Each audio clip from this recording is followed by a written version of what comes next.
नमस्कार, स्वागत है आपका। मेरा नाम है विपिन बेबाक। मेरे साथ मेरे सहयोगी सादाब रिजवी। धन्यवाद सर। उत्तर प्रदेश स्थित संभल में हुई हिंसा पर समाजवादी पार्टी के सांसद अखिलेश यादव ने कहा है कि जिले के भाईचारे को गोली मारी गई है। यह सोची समझी साजिश है। उन्होंने कहा है कि देश भर से जो खुदाई की खबरें आ रही हैं उससे देश का सौहार्द बिगड़ेगा। सपा चीफ ने सदन में कहा है कि संभल में सब साजिश के तहत हुआ है। यूपी में चुनाव था, इसलिए यह सब किया गया। संभल में हजारों साल से हिंदू मुसलमान भाइयों की तरह रह रहे हैं। यह एक सोची समझी घटना है और भाईचारे को नुकसान पहुंचाने के लिए ये सब किया गया है। उत्तर प्रदेश में उपचुनाव था, वहां पर जो गड़बड़ी हुई इसे ध्यान भटकाने के लिए संभल की घटना को किया गया। सपा नेता ने कहा कि संभल का माहौल बिगाड़ने में पुलिस और प्रशासन का हाथ है। संभल का माहौल बिगाड़ने में याचिका दायर करने वाले का हाथ है। ये लड़ाई दिल्ली और लखनऊ के बीच की है। सपा सांसद ने कहा है कि संभल में तानाशाही दिखाई गई है। लोगों के साथ सीओ ने गाली गलौज किया है। पुलिस के गोली से कई लोग घायल हुए। संभल के संदर्भ में सपा सांसद ने कहा है कि कोर्ट ने दूसरे पक्ष को बिना सुने ही आदेश जारी किया। कोर्ट के आदेश के 2 घंटे बाद ही सर्वे की टीम जामा मस्जिद पहुंच गई। 22 तारीख को नमाजियों को नमाज पढ़ने से रोका गया, लेकिन फिर भी किसी तरह का प्रदर्शन नहीं हुआ। 29 तारीख को अगली तारीख थी, लेकिन 24 तारीख को दोबारा सर्वे की बात कह दी गई और सुबह के वक्त तानाशाही करते हुए सर्वे की टीम को लेकर जामा मस्जिद पहुंच गए। और अखिलेश यादव ने आगे कहा कि चंद लोगों ने पथराव किया तो उसके ऊपर गोलियां चला दी गई। 5 लोग जो अपने घरों से सामान लेने के लिए निकले थे उनकी मौत हो गई। पुलिस प्रशासन के लोग जिम्मेदार हैं, उनको निलंबित किया जाना चाहिए और हत्या का मुकदमा चलना चाहिए। ये लड़ाई दिल्ली और लखनऊ के बीच है। लखनऊ वाला उस रास्ते से दिल्ली आना चाहता है।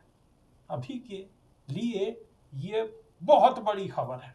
बिल्कुल, जो अखिलेश यादव ने सीधे सीधे पुलिस प्रशासन और डबल इंजन सरकार यानी कि लखनऊ और दिल्ली दोनों को लपेटा है। सादा ब्रिज भी क्या कहेंगे?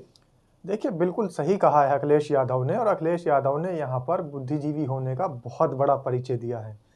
जो उन्होंने कहा है कि नमाजियों को रोका गया, उसके बाद भी प्रदर्शन नहीं हुआ, तो आप देखिए कि एक विशेष समुदाय के लोग कहाँ तक इस अमन अमान को कायम रखने की कोशिश कर रहे थे, जिन पर आज इल्ज़ाम लगाया जा रहा है कि उन्होंने पत्थरबाजी की। लेकिन पत्थरबाजी की वीडियो हालांकि सामने नहीं आई है, वीडियोस कुछ दूसरी ही सामने आई हैं। वो चाहे तमंचे लहराने वाली पुलिस की वीडियो हो या गोली मारने वाली वीडियो हो, तो ऐसी वीडियोस को अखिलेश यादव लगातार ट्वीट कर रहे थे। इससे पहले जो मतगणना हुई थी या फिर मतदान हुए थे, मतदान में जो धांधली हुई थी उसकी वीडियोस भी अखिलेश यादव लगातार ट्वीट कर रहे थे। उन सारी वीडियोस को जो इकट्ठा हो रही थी और उन पर जवाब देना पड़ रहा था सरकार को भी, साथ ही चुनाव आयोग को भी। लेकिन जवाबों से बचने के लिए सुनियोजित तरीके से पहले से जो एक रूपरेखा बना रखी थी कि ये सारी प्लानिंग होगी हमारी इलेक्शन के बाद, वो प्लानिंग को अंजाम दिया गया। उसी का जिक्र जो है अखिलेश यादव ने किया है कि पहले से प्लानिंग शुदा सारी चीज़ें थी, तयशुदा हुआ था मामला, और तयशुदा हुए हुए मामले को ही इन्होंने एकदम से कर दिया और दंगा का एक विकराल रूप लोगों के सामने आ गया। सर, सबसे बड़ी बात बेबाक जी ये है, जब 1947 में देश आज़ाद हुआ तो देश की आज़ादी के वक्त संविधान जब बना और कानून जब बने तो एक कानून ये भी बना कि यथास्थिति रहेगी। धार्मिक स्थलों को लेकर यथास्थिति का आदेश जारी हुआ, जस का तस, यानी जो जैसा है वो वैसा ही रहेगा। 1947 में हो। बिल्कुल, यही नहीं कि वो मस्जिदों के लिए ही आदेश था, वो चाहे गिरजा हो, मंदिर हो, गुरुद्वारे हो, मठ हो, चाहे जिस भी धर्म का धार्मिक स्थल हो। 1947 का जब बंटवारा हुआ और बंटवारे का दंश जब देश झेल रहा था तो बुद्धिजीवी व्यक्ति, संविधान के निर्माता समिति और बहुत सारे पॉलिटिकल लोग, उसमें विपक्ष भी था, सब लोग शामिल थे और सब लोगों ने मिलकर ये प्रस्ताव पारित कराया था और ये कानून बनाया गया था कि 1947 को जो चीज जैसी है वो वैसी ही रहेगी। फिर मुदाखलत क्यों हो रही है, फिर इंटरफेयर क्यों किए जा रहे हैं? इंटरफेयर सिर्फ इसलिए किए जा रहे हैं बेबाक जी, जिससे कि माहौल बिगाड़ा जा सके। और जो बहन मायावती ने भी अभी ट्वीट किया था कि ये सांप्रदायिक, और अखिलेश यादव ने भी ट्वीट किया था कि ये सांप्रदायिक का सहारा लेते हैं, और राहुल गांधी लगातार संविधान की लाल किताब लेकर घूम रहे हैं। यानी इंडिया गठबंधन के भी और उनके अलावा भी बहुत सारे नेताओं ने इस पर आवाज उठाई थी कि संविधान की धज्जियां उड़ाने का काम बखूबी चल रहा है। सर, पहली बात तो आ जाती है 1947 में जो कानून बना, उस कानून को माना क्यों नहीं जा रहा है? संविधान के तहत जो कानून बनाया गया था, आखिर देश में वो कानून क्यों नहीं माना जा रहा है? ये एक बड़ा प्रश्न चिन्ह है, ये बड़ा सवालिया निशान है। दूसरी बात सर, जो प्लेसेस वर्शिप एक्ट 1991 बना, फिर उसके एक्ट के बनने की तो कोई आप देखिए, कोई मतलब ही नहीं बैठता। उसका अर्थ क्या है? जो एक्ट बनाया गया, उस अधिनियम का अर्थ कहाँ उसका मायने रखता है, जब उसके बावजूद भी सर्वे की टीम जा रही है?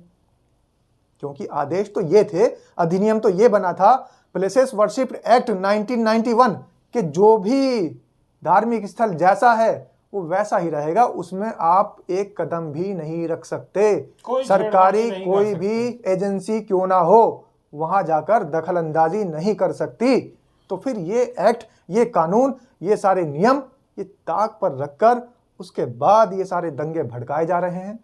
चलिए, यहां तक भी ठीक है, लेकिन जो सर्वेक्षण टीम वहां पर जा रही थी, आपने देखा है, और आपने नहीं, पूरा देश देख रहा था कि क्या चढ़ाई करने के लिए कहीं जा रहे थे, किसी किले पर आक्रमण करना था, या फिर नेस्त नाबूद करने के लिए, धराशायी करने के लिए वहां जा रहे थे।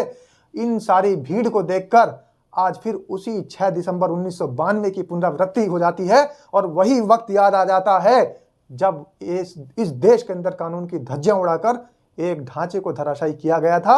मैं उसको ढांचा इसलिए कहूंगा कि विवाद में नहीं पड़ना चाहता हूं, बाकी कहने के लिए तो बहुत कुछ है बेबाक जी, लेकिन क्या 1947 और ये प्लेसेस वर्शिप एक्ट 1991 क्या देश के अंदर लागू है?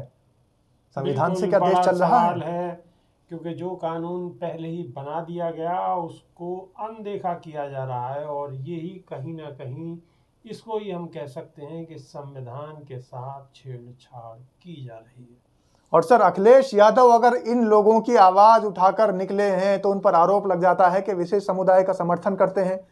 अरे भाई, अखिलेश यादव तो हर जुल्म ढाने वाले के खिलाफ खड़े हैं, और अगर जुल्म कोई कर रहा है, और एक वो नारा भी है कि जब जब जुल्मी जुल्म करेगा सत्ता के गलियारों से, तो आवाज तो उठेगी गलियों से और चौबारों से। तो वही आवाज अखिलेश यादव उठा रहे हैं, तो कौन सा गलत कर रहे हैं? अखिलेश यादव ने आज लोकसभा में बड़ी जबरदस्त तरीके से ये बात रखी और सवालों के घेरे में सरकार को खड़ा किया। बिल्कुल, और खड़ा भी करना चाहिए, क्योंकि बेबाक जी, अगर विपक्ष अपना काम बखूबी नहीं निभाएगा तो फिर देश के अंदर लोकतंत्र कहाँ बचा, डेमोक्रेसी कहाँ चली गई, और देश संविधान से कहाँ चल रहा है?